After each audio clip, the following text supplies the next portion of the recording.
Even a Cemetery Can Be Full of Life by Rachel Creed. How it came about. In 1978, my dad was given the opportunity to be in charge of maintenance and upkeep at the Cardston Cemetery.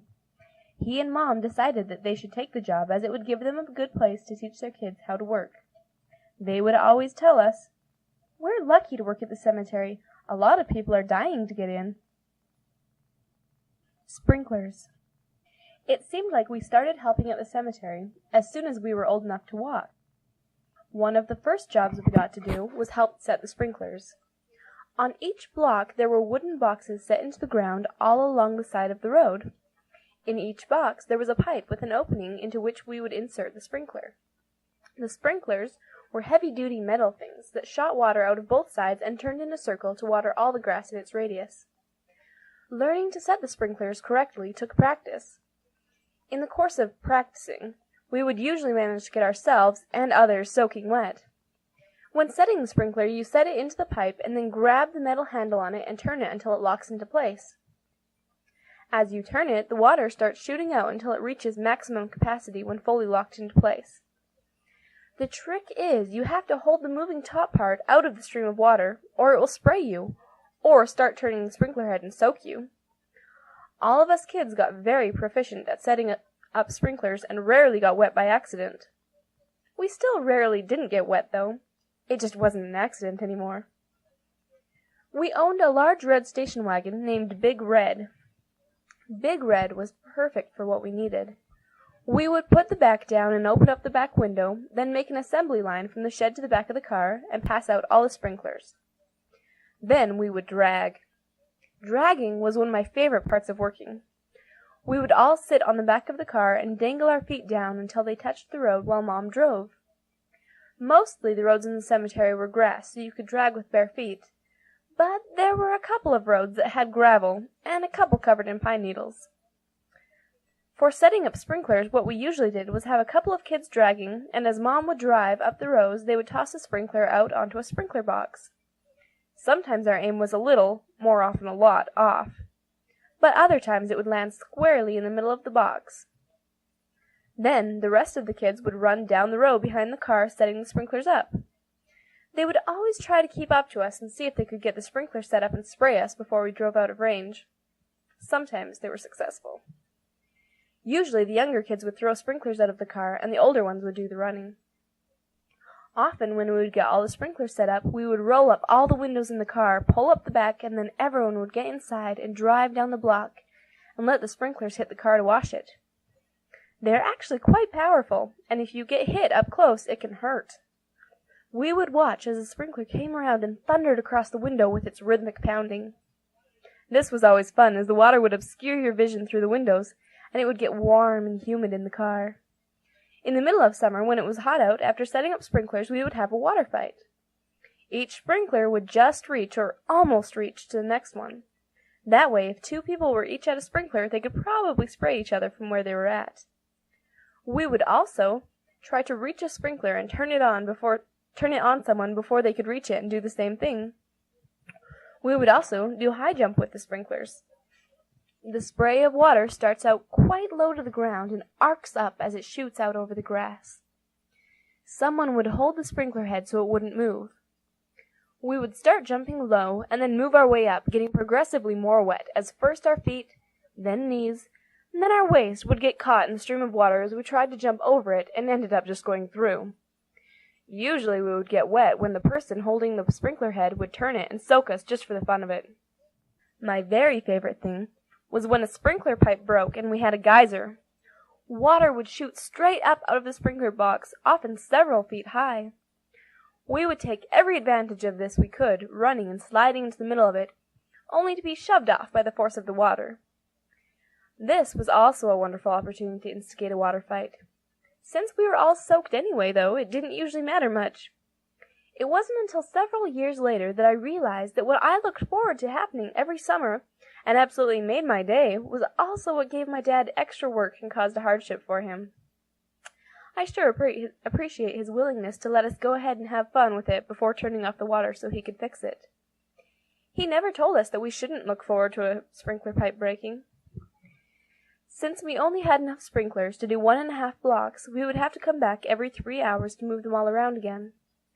Often we would just finally be getting dry before we would run out to the cemetery and get soaked again. Mom never forbid us from getting wet. Sometimes, though, I think it would have been easier on her if we hadn't. She would just put out plastic bags or towels on the seat so we wouldn't soak the car.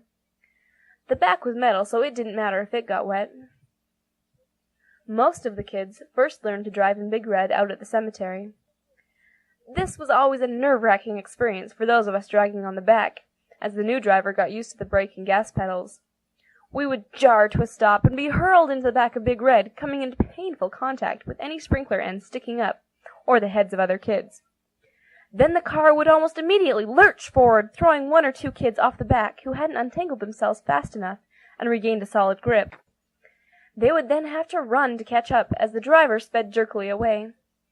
We always knew the car would soon stop abruptly, and had to be careful not to run too close, as the car would halt faster than we could, and would result in being rear-ended by the running child. The poor driver had to endure a lot of screaming coming from the back, both of indignant, usually justified, anger, and of pain. Mom would sit patiently in the front seat with her foot grinding into the floor in search of the imaginary brake pedal. When we heard her say, "Slow down a bit," we would brace ourselves for the inevitable jerk of the driver's unpracticed foot slamming the brake to the ground. Since there were 7 of us, we didn't always all fit on the back of the car, so some of us would sit on the hood. Mom didn't mind as long as we stayed on the passenger side so she could still see out. The hood was nice and warm, but smooth and slippery and with a very limited number of handholds. I actually never did find a satisfactory handhold up there. The hood was a seat to be avoided when a new driver was at the wheel. When you leave the cemetery, you turn right onto a long, straight road about a mile long. On your left is a field the entire way down, and near the end is a ditch full of cattails. On the right, you drive down the length of the cemetery, past a cow pasture, then a field with a pond across from the cattails. At the end of the road is a big stop sign where it intersects with the highway.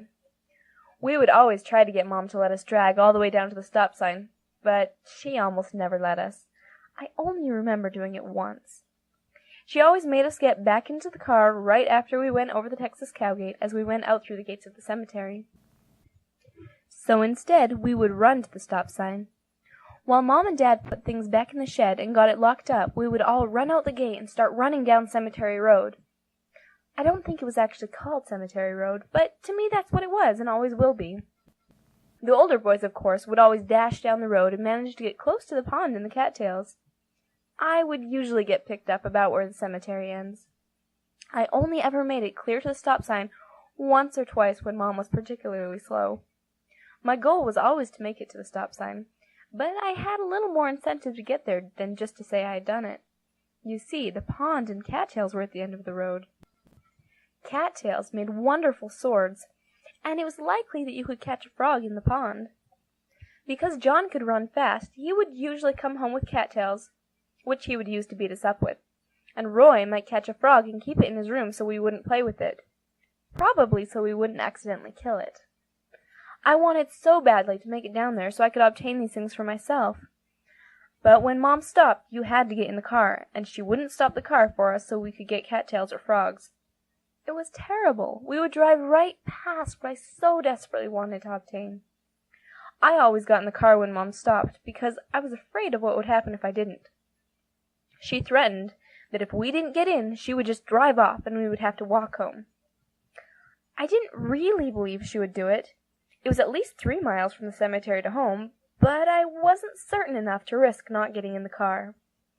Well, one day I found out that it wasn't just an idle threat. It was getting late, and we were on our way home from the cemetery. As Mom stopped to pick us up along the road, everyone got in, except for Joe. At this time, Joe was only 4 or 5 years old. Joe had been doing the same thing every time we walked to the stop sign for a couple of weeks. When Mom would stop, it would take several minutes to get him into the car. She decided that he had to be broken of this habit, and if leaving him would do it, that's what she'd have to do. She wanted to let him experience the natural consequences of his choices, and didn't think much could happen to a small boy on Cemetery Road. So Mom told him that if he didn't get in, she would leave. Scared by this, I begged him to please get in the car. He adamantly refused. He was determined to get to the stop sign. So, true to her word, Mom drove away. I pleaded with her not to leave him. I was so worried about him. She turned right onto the highway and drove down a ways, wanting to get out of sight so Joe could realize that she was serious. After waiting a few minutes, we turned around and went back to pick him up. We got to Cemetery Road, looked up it, and didn't see Joe anywhere. He had completely disappeared. My mom panicked. I panicked. We looked in the ditches, stopped at the houses that were around there, drove all around the area, and didn't see a trace of him. It was starting to get dark, and I was envisioning all sorts of terrible things happening to him. I'm sure Mom was, too. We finally went home, and as we got there, the telephone rang. It was our next-door neighbors, my Uncle Stan and Aunt Louise.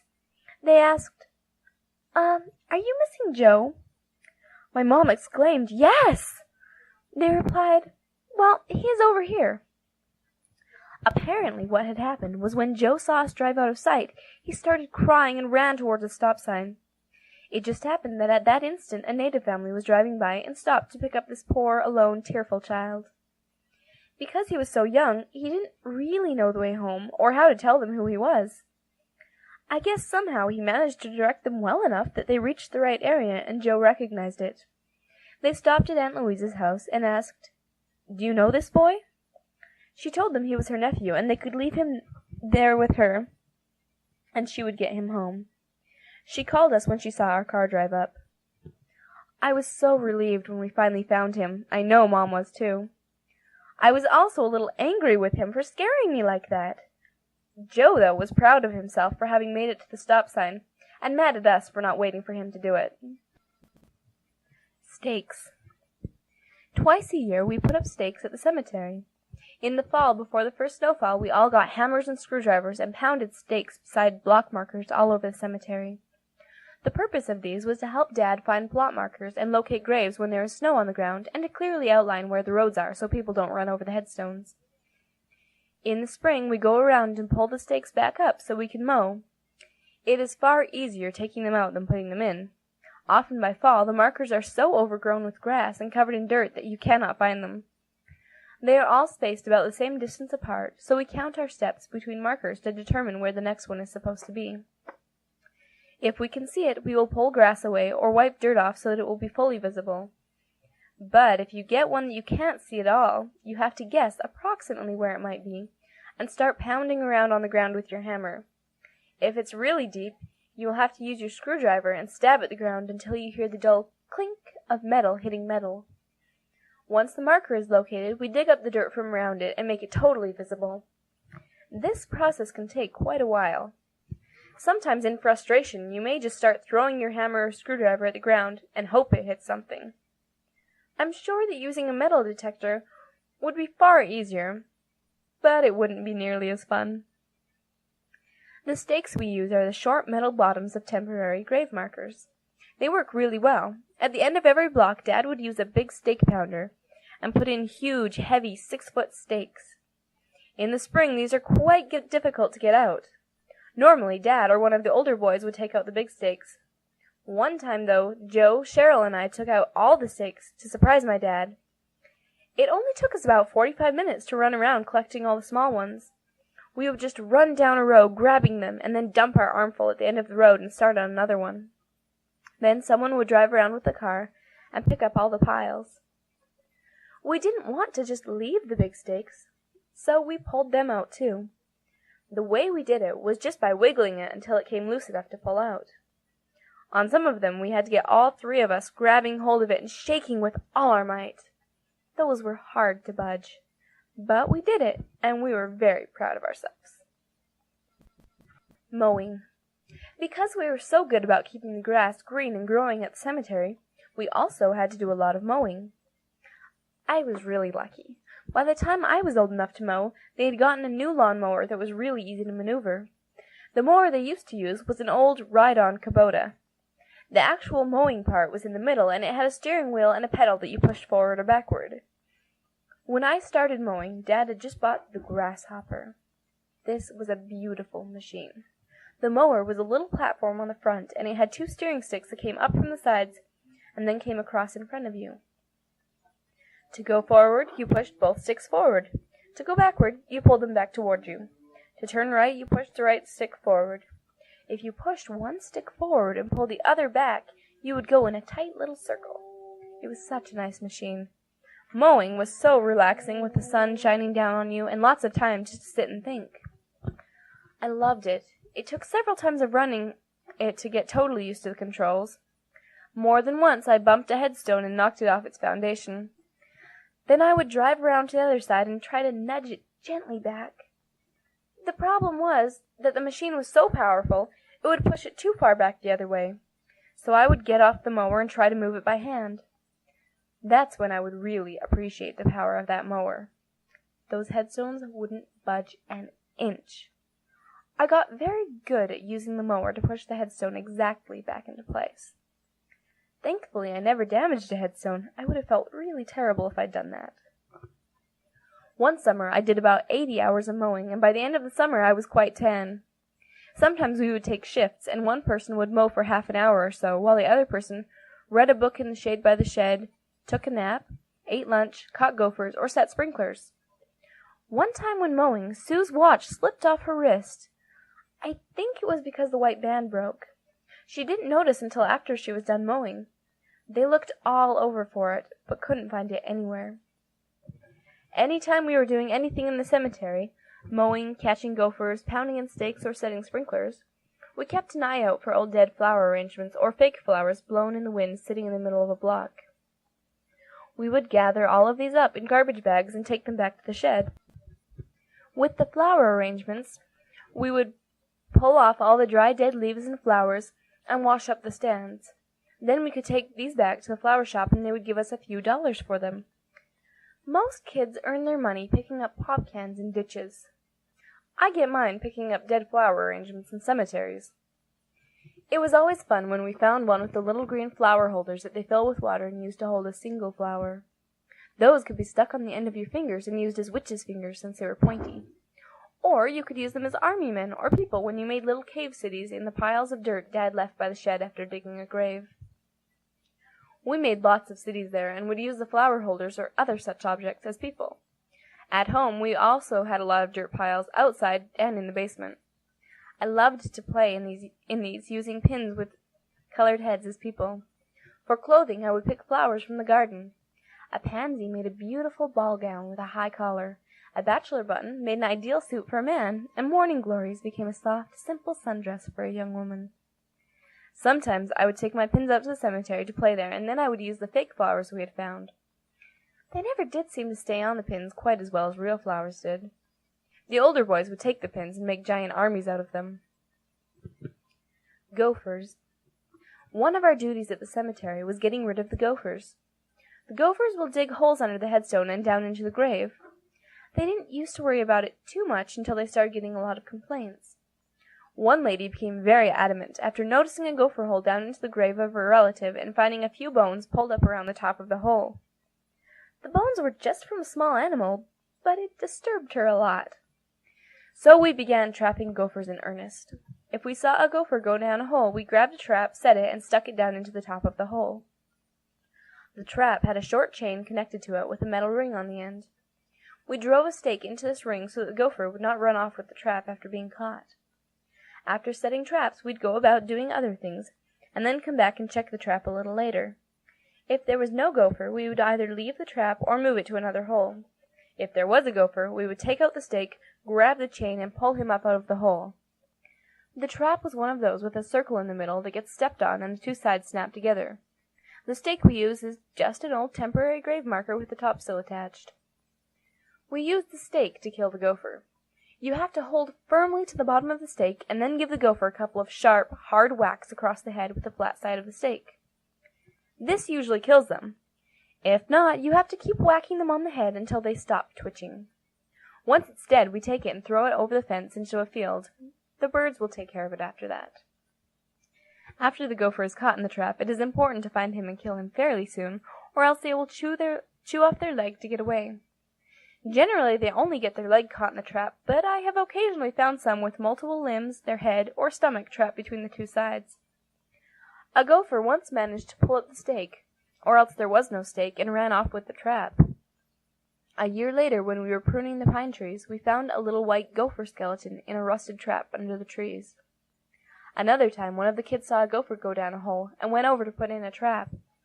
When they got there, they found, right at the top of the hole, Susie's white watch that she'd lost a couple years before.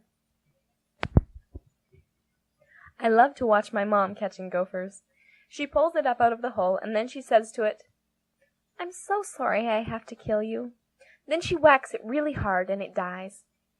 It was a good thing she taught us that we were not killing the gophers because it was fun, although it was. We were killing them because it was part of our job, and we needed to keep the cemetery looking nice. I never minded killing the gophers, but I wouldn't tolerate any torturing. One time I was laying down by the shed to sleep, and Joe came up holding the chain of a trap. Dangling from the trap by his foot was a squeaking, thrashing gopher.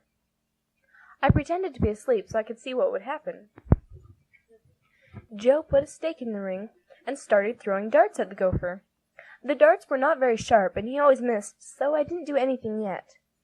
Then he pulled out a magnifying glass and started trying to set the gopher's fur on fire. I couldn't stand it any longer, so I jumped up, grabbed the stake, and quickly put an end to the gopher's suffering. I told Joe straight out that it made me sick to see anything treated that way. If he was going to kill it, fine. If not, he shouldn't catch them. It was always a race to see who could catch the most gophers in a day. Some days we would catch a lot, and other days almost none. One time when I was mowing all day, I kept changing my traps, and I caught 12 gophers that day. I was proud of that, so I stacked them all up over by the fence as sort of a trophy.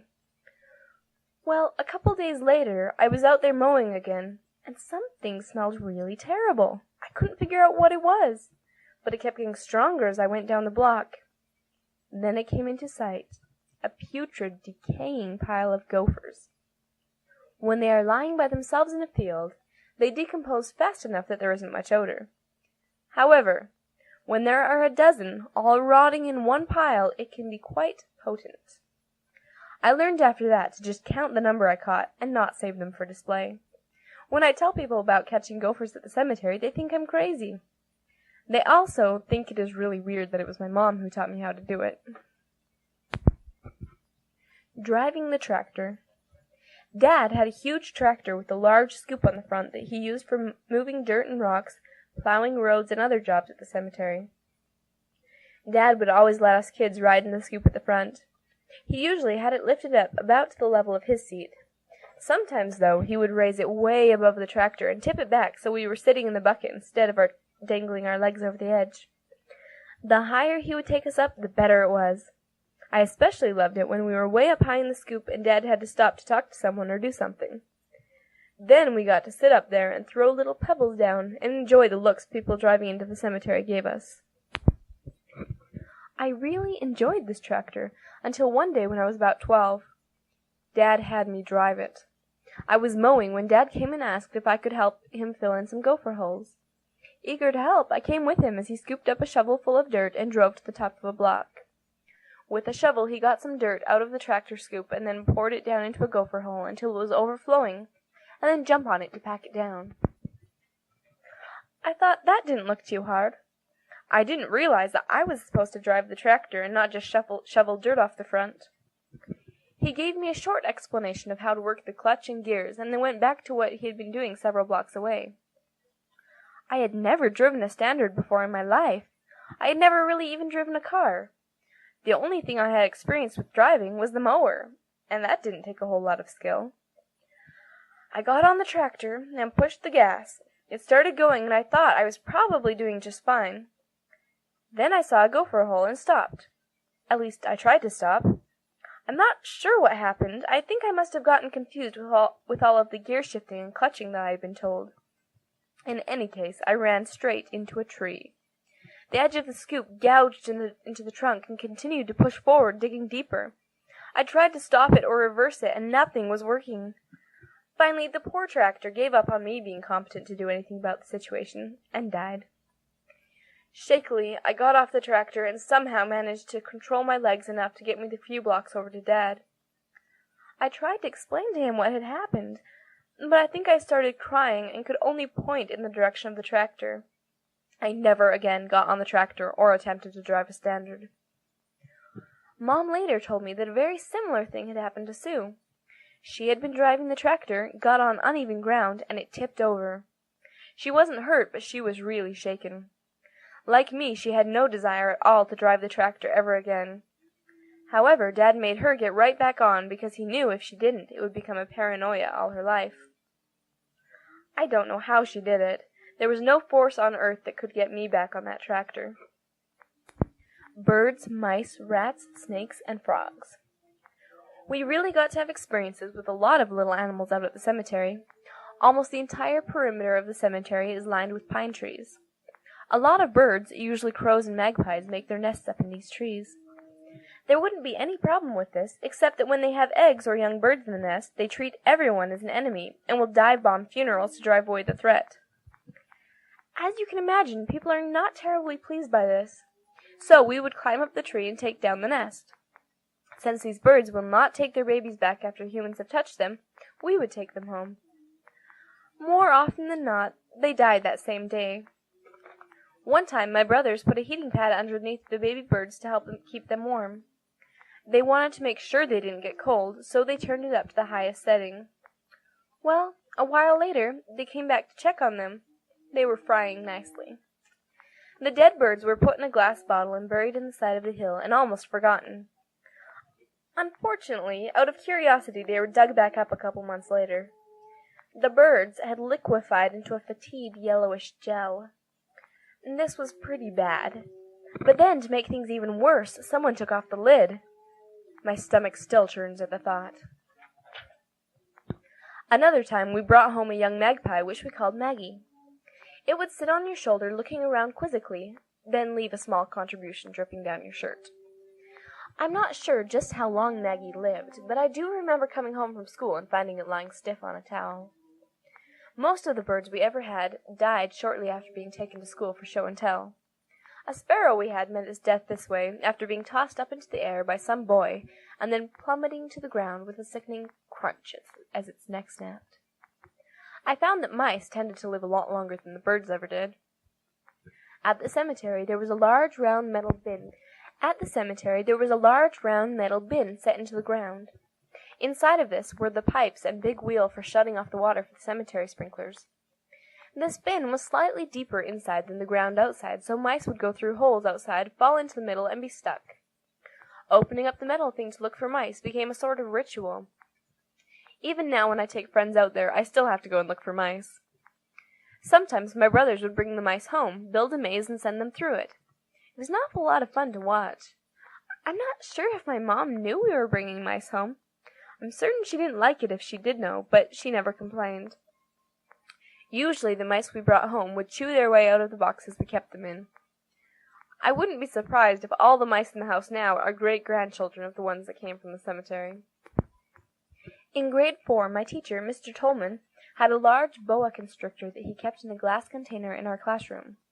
He said that if he could find a mouse, he would bring it and feed it to Steve so we could watch. I raised my hand and said that I could find and bring a mouse easily. So the next time I was out at the cemetery, I found one and took it to class in a cottage cheese container. It was very interesting to watch it be crushed to death in the coils. I took a certain amount of personal pride in this, as it was my mouse that was giving us such a wonderful show. We would sometimes find 1 or 2 mice in the metal bin, and once as many as 5, but never more than that. However, one day we opened up the lid and saw an absolutely amazing sight. In the bin were 7 rats and a garter snake. The snake had its head slightly raised and was hissing at the rats he had backed up against the wall. This was really cool, and we wanted to be able to watch the whole drama. So the boys used a rake to pull the snake up and put it in a box. Then they climbed down in and herded the rats into a separate box. They took all of these home and put them in a much larger wooden box with a glass front. One of the reasons this was so spectacular was that I had never seen a rat before. Alberta is a rat-free province, or at least it is supposed to be. Anyway, the next day we found a large hole gnawed in the back of the box and no living thing inside. I was grateful that the box had been in the basement near a door that was open to outside. I'm sure my mother was too. My mom is definitely not scared of mice, but she would rather not have them running loose in her house. Roy reminded me of a time when we were driving home from the cemetery, and we were bringing a mouse with us in a cottage cheese container, and somehow it got out. We all were searching for it, and Mom found it. She grabbed it in her hand and squeezed it until its eyes popped and it died. Of course, she apologized to its little carcass for having to kill it. She always feels bad when she has to kill animals, but she has no problem with being scared of catching them. I think I'm a bit like her. One time I was going sledding with a couple of guys, and as we were walking up the hill, I saw a mouse dart across the snow. My first reaction was to pounce on it and grab it.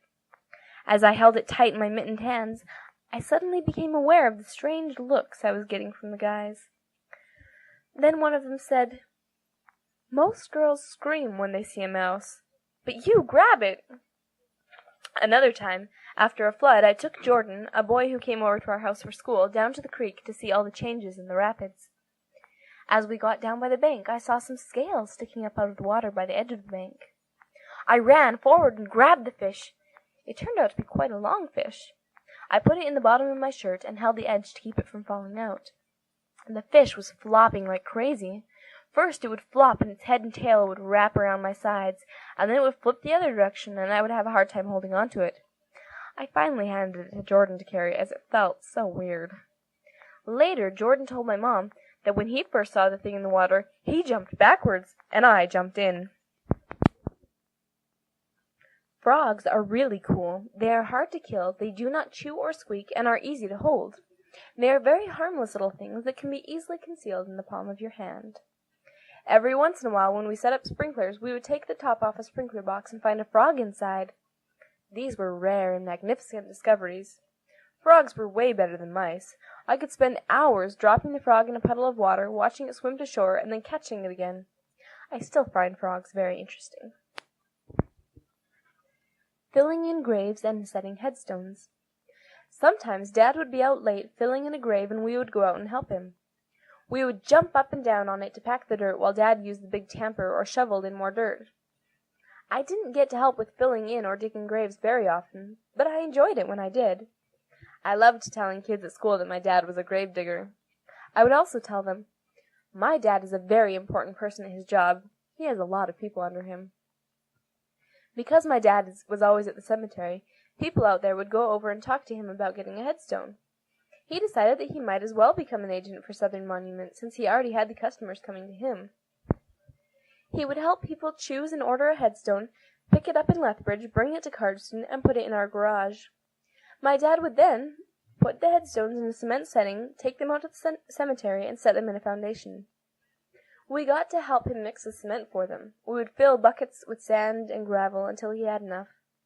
It never occurred to me that it might be a little strange to have several headstones sitting in your garage. I thought it was pretty cool, though, and if I had friends over, I always made sure to take them through the garage so I could show them the newest shipment of headstones. We usually had at least one, and sometimes as many as 5 or 6. Picnics, baseball, and camping. The cemetery was a great place to go and do things as a family. We would eat picnics out there a lot, especially when we were working and had to stop for lunch during the day. If my parents weren't around, John would try to ruin my appetite, or anyone else's he possibly could. I remember one time we had a bag of buns and a container of peanut butter and honey. Jacob was going to make himself a sandwich, and John noticed a small round glob of honey in the mix, and decided that it looked like a gopher's eyeball. He promptly attempted to convince Jacob that this was in fact a gopher's eyeball, and Roy joined in the tormenting.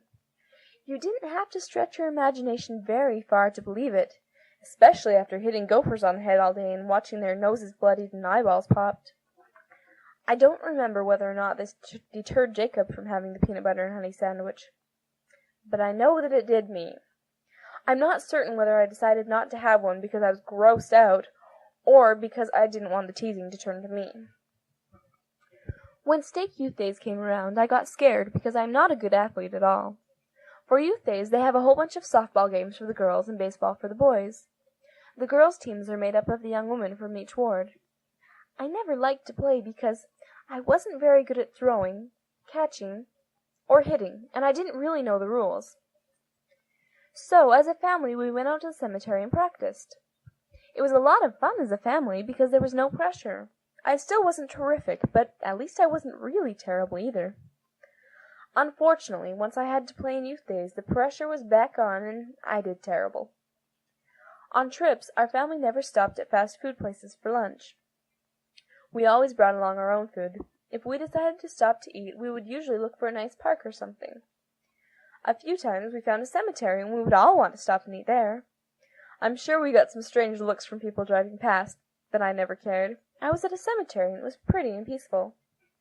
On one trip back from Provo after picking up Sue from school, we had both the car and the truck. We stopped at a cemetery along the way to eat with Grandma Johnson. They decided to have Joe, Cheryl, Dad, and I go home in the truck. Well, there was only room for 3 people in the front, and all of Sue's stuff was in the back, covered with a tarp.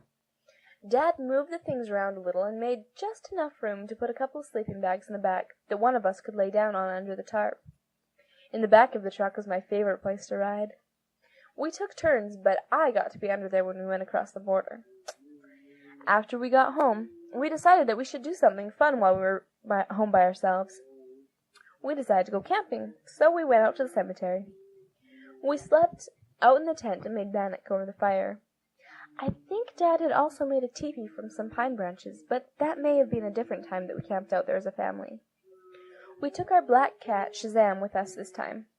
We left her outside the tent for the night, and soon found that if you shined a flashlight on the wall of the tent, she would see it and pounce on it, digging her claws into the side of the tent.